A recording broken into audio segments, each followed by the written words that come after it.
na nababawa kabalin. Kumusta kayo po? My name is Louie and welcome to Where in Pampanga, where we help businesses promote their products and services to our Where in Pampanga community. For today's vlog, we would like to thank Breads by K. As far as menu is concerned, they currently have 2 breads. So ito yung mga Ube Pandesal nila na grabe.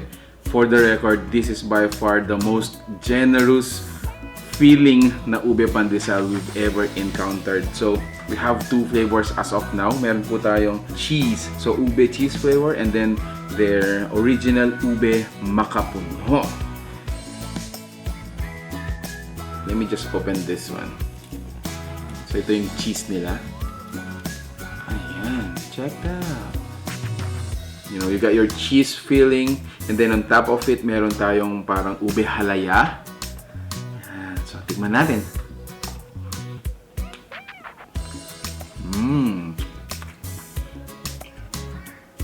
Wow! Ang sarap ng bread nila, napakalambot. Then again, grabe, almost the entire pandesal has a feeling, no? So, hindi ka mawawalan ng palaman. Ooh, wow! Ooh, wow! So, next to taste naman is yung kanilang, this one is their, you know, original Ube Macapuno. Ayan, no?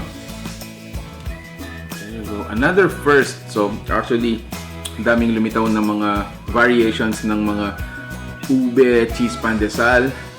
And then this one is a new one for us. It's a Macapuno. I've always want, you know, Macapuno. And then now, available po siya dito sa mga Ube Pandesal natin.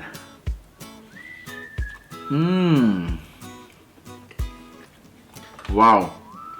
Naisip ko tuloy, ang sarap ternohan nito ng, you know, a hot coffee or hot chocolate. Just a perfect merienda for this rainy afternoon. Wow! First time ko makatikim ng Ube Macapuno and I am actually, you know, impressed. Ang sarap. You know what? Checking out their fan page, sobrang dami po ng mga nag-order sa kanila.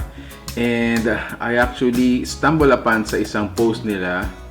And available very soon, meron tayong Pande Choco and Pande Coffee. Perfect for, you know, coffee and chocolate lovers. So ayan po, available very soon. So stay tuned po sa kanilang fan page. Once this is broadcast available, make sure to check them out to taste it for the very first time.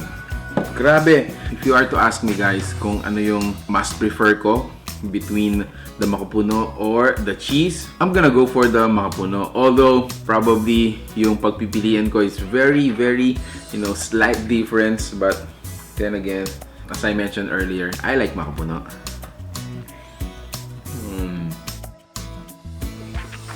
Wow!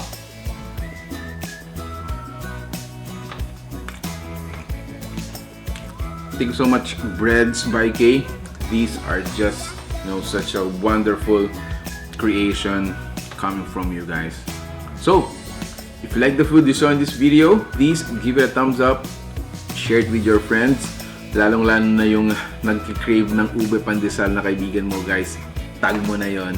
Make sure to, you know, do a transaction with them, how to do orders or delivery meetups. You can always ask from their fan page.